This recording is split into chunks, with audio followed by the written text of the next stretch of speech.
Que a boa graça do nosso Deus se multiplique sobre os irmãos, irmãs, os visitantes que estão conosco. Podem se assentar. Eu quero convidar você a estar conosco, a abrir o livro do profeta Jonas, no capítulo 4. Livro do profeta Jonas, capítulo 4. Se você é alguém que não tem uma grande familiaridade com o texto bíblico, Jonas está mais para o final do Antigo Testamento, entre os profetas entre os profetas menores, depois do profeta Amós e Obadias e antes do profeta Miqueias. Jonas, capítulo 4. Eu vou fazer a seguinte sugestão, se você puder, mantenha o texto bíblico aberto, são 11 versículos, de tal maneira que vou fazer uma exposição gradativa desse capítulo e isso pode ser de boa ajuda a você. Jonas, capítulo 4. E se você já abriu, eu queria pedir a você um exercício de imaginação.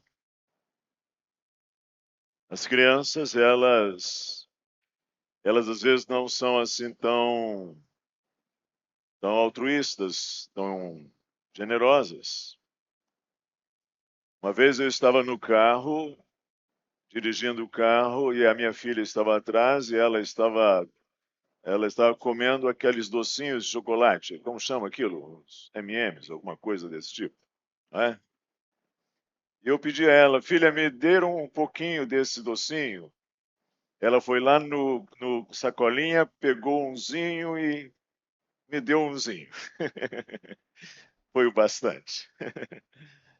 Agora você imagine uma criança com o rosto fechado de raiva, porque o pai decidiu repartir um doce com o irmão. Aquela criança queria que o doce fosse só dela. O pai, porém, vendo que os dois queriam o doce, partilha igualmente. E essa cena infantil que nos faz sorrir, na verdade, revela-se um traço muito profundo. A dificuldade de aceitar o bem e a graça que não sejam exclusivos nossos. É exatamente esse o drama que se desenrola aqui em Jonas 4. Ou seja, Jonas, o profeta relutante, como nós vimos nos capítulos anteriores, finalmente pregou em Nínive. E a mensagem de Jonas foi simples e direta. Jonas 3, verso 4. Ainda 40 dias e Nínive será destruída. Eu preciso dizer uma coisa. Jonas pregou esta mensagem com a boca cheia. Ainda 40 dias e Nínive será destruída. Porque os assírios eram inimigos de Israel, cruéis, idólatras. E ele queria realmente isso. Mas para sua surpresa, a cidade inteira se arrependeu. E Deus suspendeu o juízo. E o capítulo 4 abre agora com Jonas furioso. Porque o Senhor mostrou misericórdia. E então, pense o seguinte. O livro começa com a fuga do profeta Jonas, a fuga do profeta Jonas da ordem soberana de Deus de pregar em Nínive. E o livro termina com a fuga do profeta Jonas da compaixão, irado com a compaixão de Deus.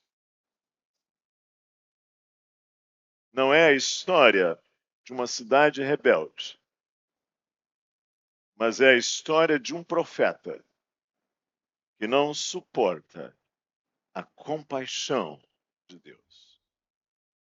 Então, a grande verdade que nós vamos ver aqui em Jonas 4 é o seguinte: o coração de Deus é movido por compaixão,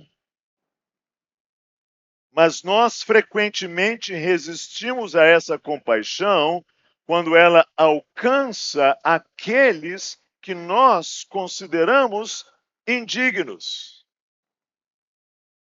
Então eu vou dividir esse capítulo 4 como se fossem 4 atos. Imagine que fossem 4 atos de uma pequena encenação, todos em torno da compaixão. Será o seguinte: primeiro, a compaixão contestada. Segundo, a compaixão experimentada. Terceiro, a compaixão provada. 4, a compaixão explicada.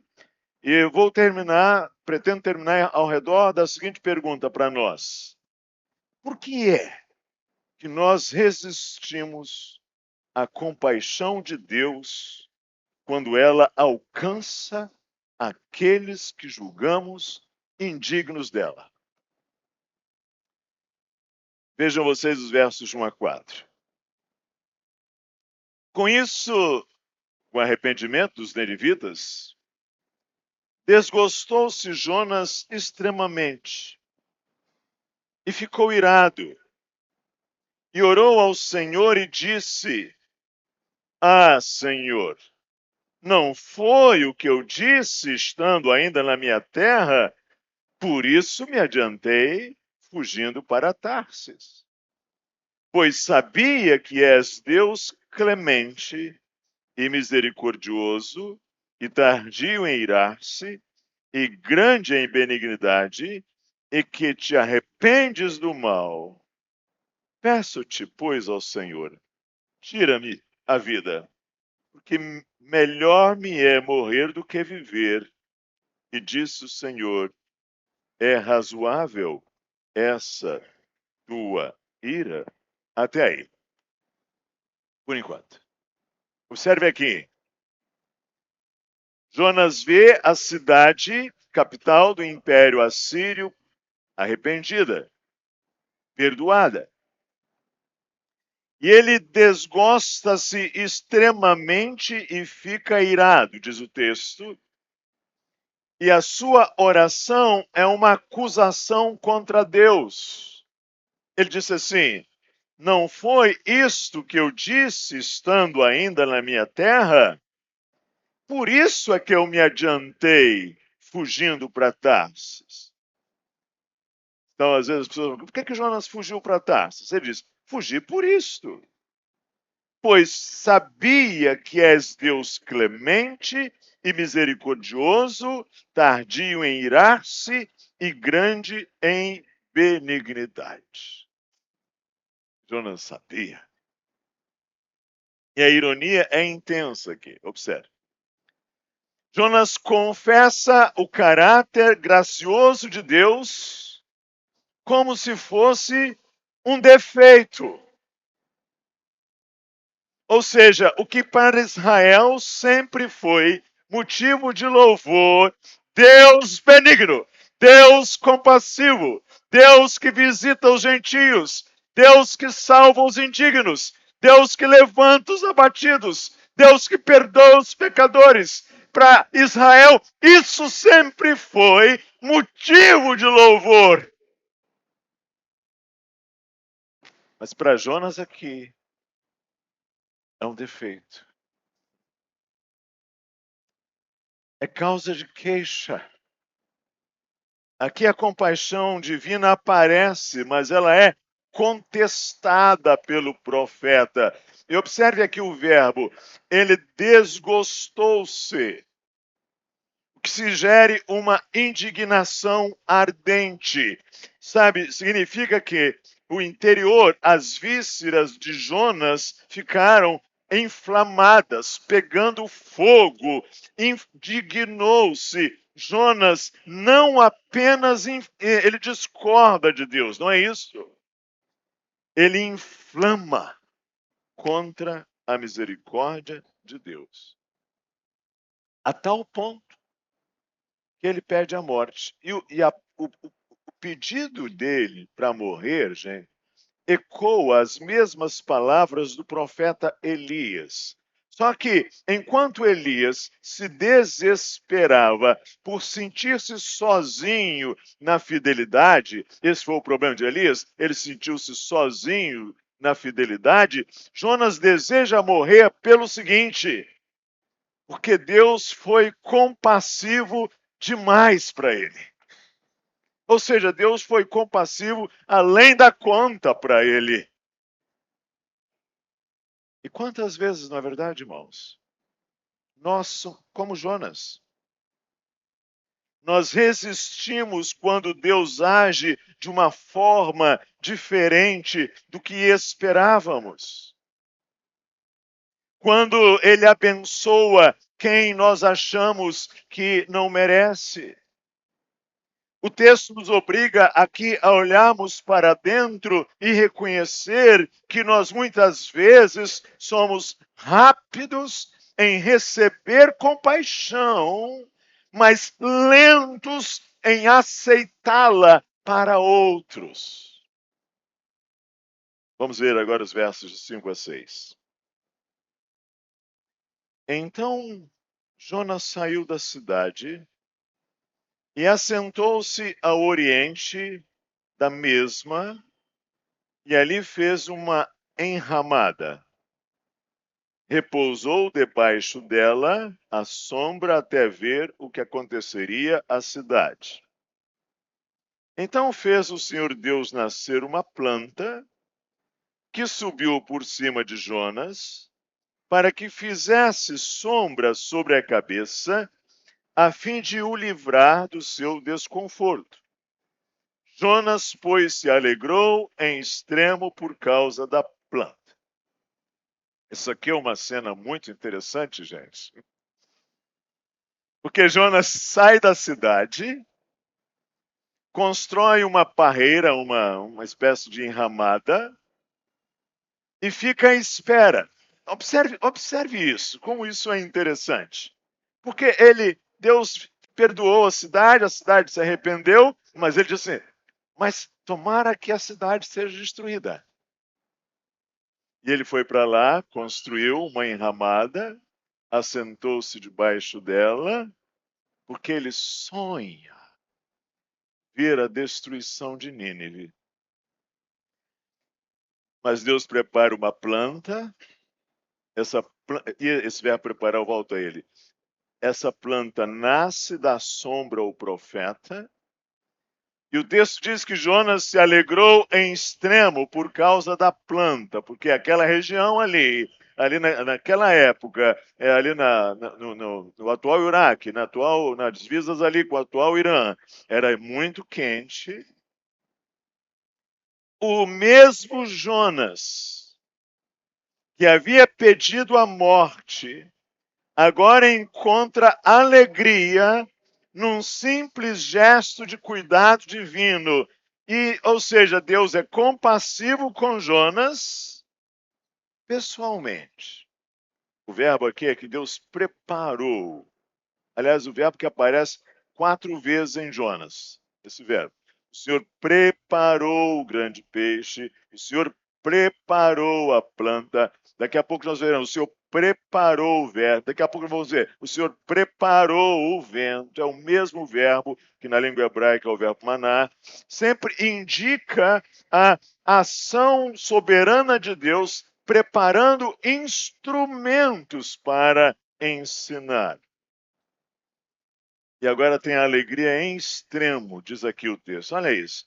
Jonas alegrou-se em extremo. Contrasta com o desgosto em extremo do verso 1. Observou? Lá no verso 1 está. Ele desgostou-se em extremo por causa do arrependimento dos ninivitas. Mas agora ele alegrou-se em extremo, porque Deus cobriu a sua cabeça com a planta. Ou seja, o humor de Jonas oscila não pelo caráter de Deus, mas pelo seu interesse pessoal. Deu para perceber o problema? O problema de Jonas é que o humor dele oscila, bipolariza, vai para extremos, por causa do seu interesse pessoal. E não é assim conosco. Quando Deus nos dá a sombra, nós louvamos. Mas quando ele reparte graça com outros, protestamos. Jonas experimentou a compaixão de Deus para si mesmo, mas não quis estendê-la à cidade. E o desafio para nós é reconhecer que quem recebe a compaixão de Deus é chamado a se alegrar quando outros também a recebem. Mas agora vamos ver os versos 7 e 9. Mas Deus, no dia seguinte, ao subir da alva, enviou, o verbo aqui é preparou mesmo, enviou um verme, o qual feriu a planta, e esta se secou. Em nascendo o sol, Deus mandou, e o verbo é o mesmo, preparou um vento, calmoso oriental. O sol bateu na cabeça de Jonas, de maneira que desfalecia, pelo que pediu para si a morte, dizendo, segunda vez, melhor me é morrer do que viver. Então perguntou a Jonas, é razoável essa tua ira por causa da planta? Ele respondeu, é razoável a minha ira até a morte. Isso é interessante demais. Na manhã seguinte, Deus prepara, o mesmo verbo, um verme que ataca a planta e ela seca. Mesmo Deus que preparou o peixe, que preparou a planta, agora prepara o verme. E depois o Senhor prepara um vento quente do Oriente. E o sol abrasador faz o seguinte, faz Jonas desfalecer. Imagino que Jonas talvez não tivesse uma cabeleira muito farta como a minha. Fosse alguém assim desprovido de algum bom telhado. E naquela hora o sol bateu quente sobre a cabeça dele e ele desfalecia. E mais uma vez ele pede a morte. Melhor me é morrer do que viver. Então Deus pergunta, é razoável essa tua ira por causa da planta? Sabe isso aqui, gente? A língua hebraica, ela é cheia de riquezas. Isso aqui, imagina um pai perguntando a uma criança birrenta. Já viram isso acontecer? Meu filho, é razoável que você esteja birrento assim? É razoável essa coisa? Mostrando o quanto isso é infantil em Jonas. Ou seja, é razoável essa tua ira por causa da planta? E Jonas, como uma criança teimosa, responde, é justo que me irrite a ponto de desejar a morte. Não preciso nem dizer para vocês que o problema de Jonas não era só porque a planta secou. É outro. O problema de Jonas é que ele está irado com Deus. Ele está aborrecido com Deus. Ele está desconfortável com esse Deus compassivo. Ele, na verdade, está dizendo, eu estou irado.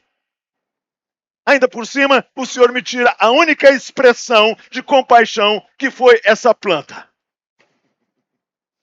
Era esse o problema dele. E aí, a compaixão de Deus aqui é provada. O profeta revela que a sua alegria, observe, depende de um benefício momentâneo e não da presença de Deus.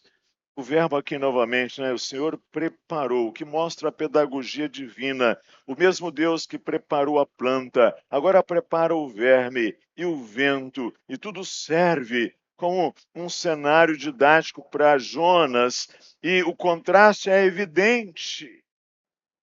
Jonas lamenta por uma planta, mas não lamenta por uma cidade inteira. A frase é justo que me irrite. Isso expõe a irracionalidade de um coração fechado à compaixão. Irmãos, preste atenção nisso. Muitas das irracionalidades humanas nada têm com questões que sejam puramente cognitivas. Elas são, antes de tudo, disposições do coração. As disposições do coração humano levam os seres humanos a atitudes irracionais. Coração fechado. E assim nós somos também confrontados. Sabe por quê, irmãos? Que às vezes nós perdemos as nossas, entre aspas, plantas. Nós perdemos os nossos confortos. Nós perdemos os nossos privilégios. Nós perdemos os nossos status. E nós reagimos com ira ou com confiança.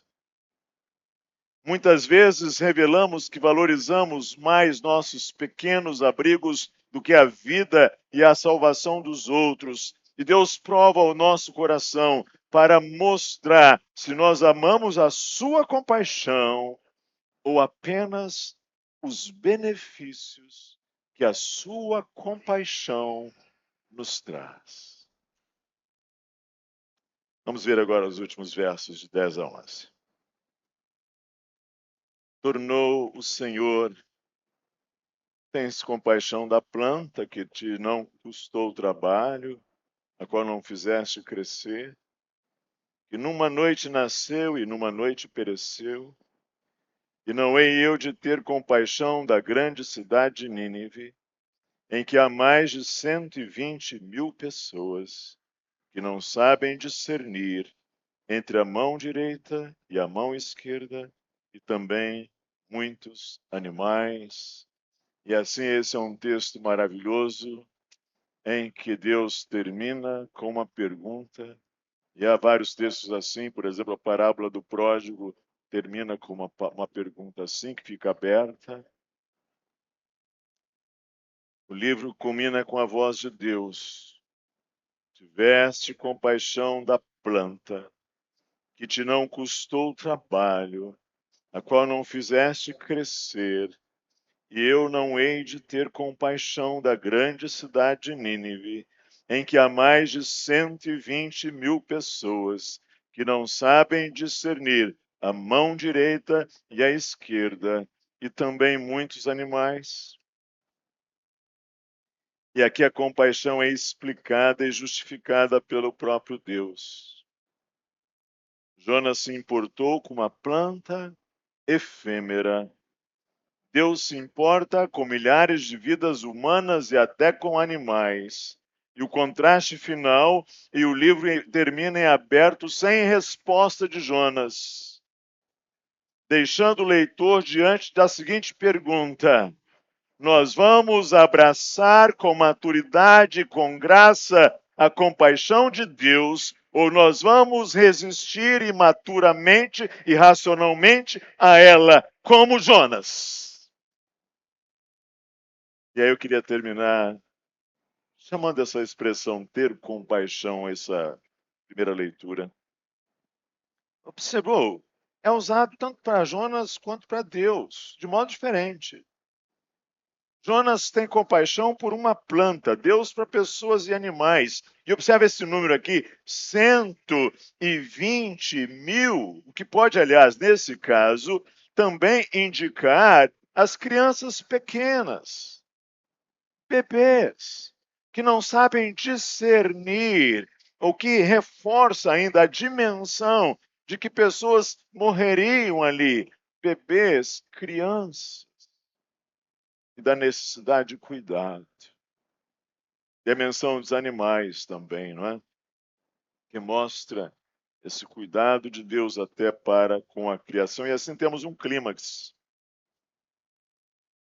É uma revisão das nossas prioridades. Se nos entristecemos pela perda de coisas pequenas, como podemos não nos mover pela vida e salvação de pessoas? O Deus da Bíblia, ele é compassivo, não apenas para conosco, mas para com povos inteiros, até mesmo os nossos inimigos. Eu queria então terminar com a seguinte pergunta: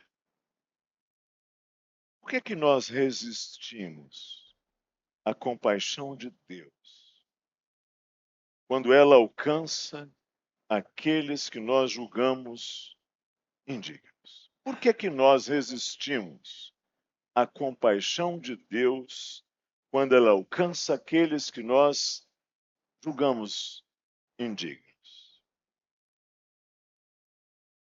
Primeiro, porque nós confundimos justiça com vingança. Jonas, muitas vezes, como ele, nós queremos ver os outros pagarem pelos que fizeram. Nós esquecemos que a justiça de Deus é perfeita, mas ela é sempre atravessada por sua compaixão.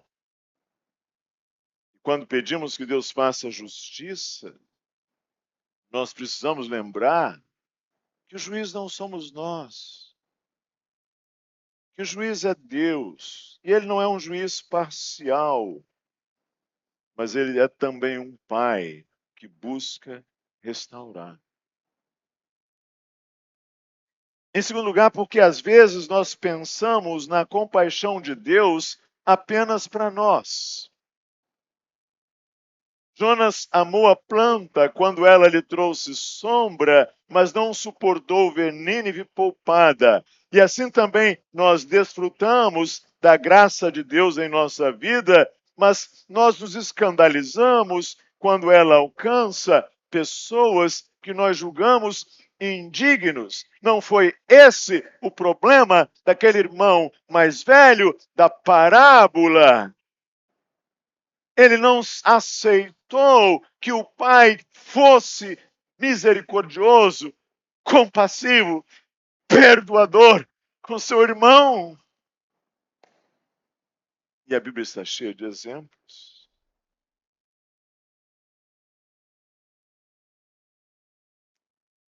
Nós temos, às vezes, esta ideia, não aceitamos quando ela alcança pessoas que julgamos indignas. Mas a compaixão não é uma propriedade privada. Ela é o caráter de Deus sendo derramado sobre todos. Uma terceira razão, porque às vezes nós temos esse problema, é porque nós valorizamos mais o conforto do que a vida. Observou aqui? Valorizamos mais o conforto do que a vida. Jonas se entristeceu mais pela planta perdida do que pela cidade salva. E também nós, às vezes, choramos mais pela perda de bens ou privilégios do que pela perdição espiritual das pessoas ao nosso redor. Nós precisamos que o Espírito alinhe o nosso coração ao coração de Deus, para que a vida das pessoas seja mais preciosa do que a nossa sombra momentânea. Valorizamos mais o nosso conforto ou valorizamos mais os nossos interesses? Ou valorizamos mais a vida, inclusive, próxima? Sabe, irmãos, o mundo está se tornando cada vez mais um campo de ódios. Queremos ver os nossos inimigos mortos, mortos, mortos.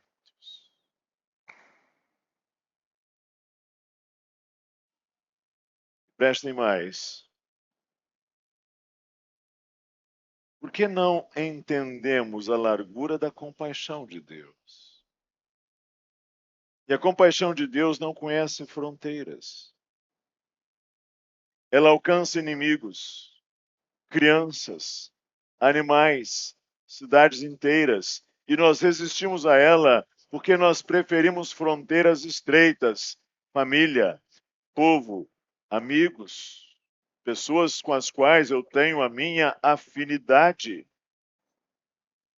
Aceitar a compaixão divina é abrir os braços para aqueles que estão fora do nosso círculo de afeição.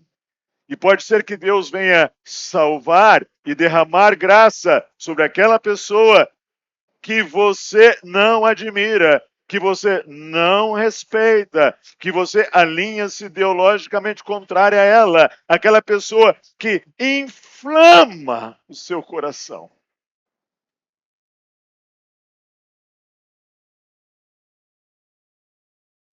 Porque provavelmente ainda não fomos transformados plenamente pela compaixão de Cristo.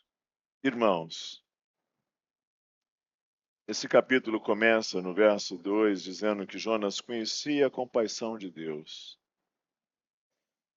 mas ele não experimentava em profundidade. Do mesmo modo, nós podemos conhecer de ouvir falar, mas resistirmos, ser moldados pela compaixão de Deus.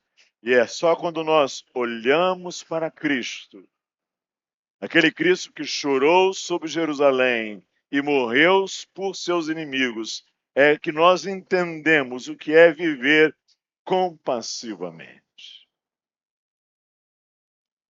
Conta-se que, após a Segunda Guerra Mundial, cidades da Alemanha destruídas,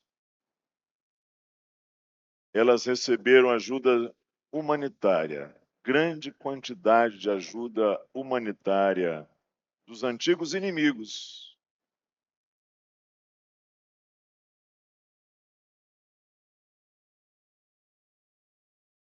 E muitos cidadãos não entendiam como aqueles que haviam sofrido tanto com o nazismo agora podiam repartir pão, remédio, vestimenta, água.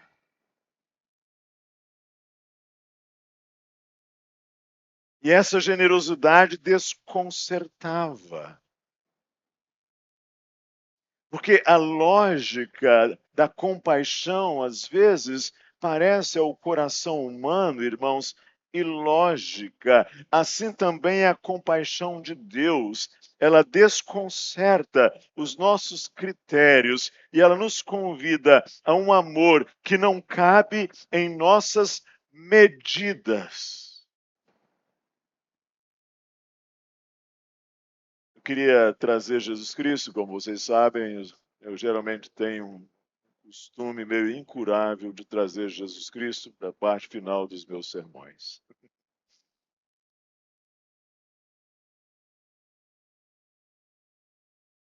Jonas se enfureceu porque Deus poupou Nínive.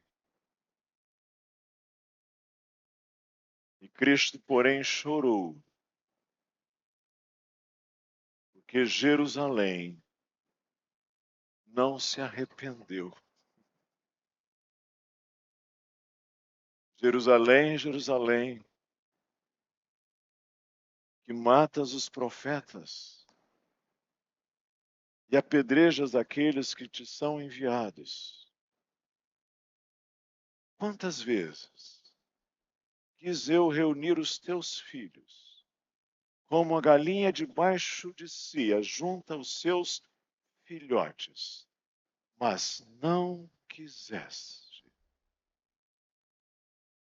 Jonas desejou a morte para não ver os inimigos salvos.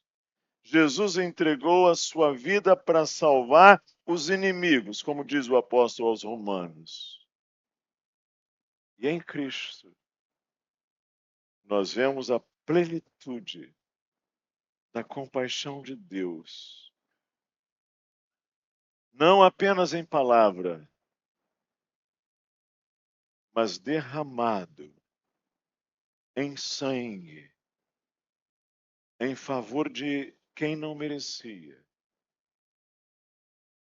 Em Jesus Cristo, nós vemos a compaixão de Deus derramada em sangue, em favor de mim. Em Jesus Cristo, nós vemos a compaixão de Deus derramada em sangue, em morte, em favor de nós, pecadores indignos. E o livro de Jonas termina aberto, sem uma resposta do profeta. Eu gosto disso. Porque o Senhor não está pedindo apenas uma resposta do profeta. O Senhor está pedindo a minha resposta. O Senhor está pedindo a sua resposta. Isso nos coloca diante da pergunta: nós aceitaremos a compaixão de Deus e nos alegraremos quando ela alcança outros, mesmo aqueles que nós não prezamos, mesmo inimigos cruéis, mesmo aqueles com quem nós nos antipatizamos, mesmo aqueles com quem nós nutrimos as nossas projeções tolas e imaturas e infantis. Nós vamos nos alegrar com a compaixão de Deus sobre os outros, ou a nossa resposta não pode ser o silêncio de Jonas, mas uma adesão, uma aceitação alegre do coração compassivo de Cristo. Deus me dê, e a você, coração compassivo de Cristo. Que Ele nos abençoe. Vamos falar com Ele? Vamos falar com o Senhor. Senhor nosso Deus, nós queremos agradecer, nós te damos graças, porque tua compaixão é maior que a nossa ira. Ela é mais ampla do que o nosso coração. Perdoa-nos porque tantas vezes nós resistimos à tua misericórdia. Queremos ser juízes em teu lugar. Transforma-nos pelo Espírito Santo, para que nós possamos ver as pessoas com os olhos de Cristo. E nós nos alegremos com cada sinal da tua graça. Dá-nos, Senhor, compaixão para amar, para servir, para perdoar, como Cristo nos amou, como Cristo nos serviu, como Cristo nos perdoou. O Senhor nos perdoou em Jesus Cristo. Nós oramos em nome dele. Amém.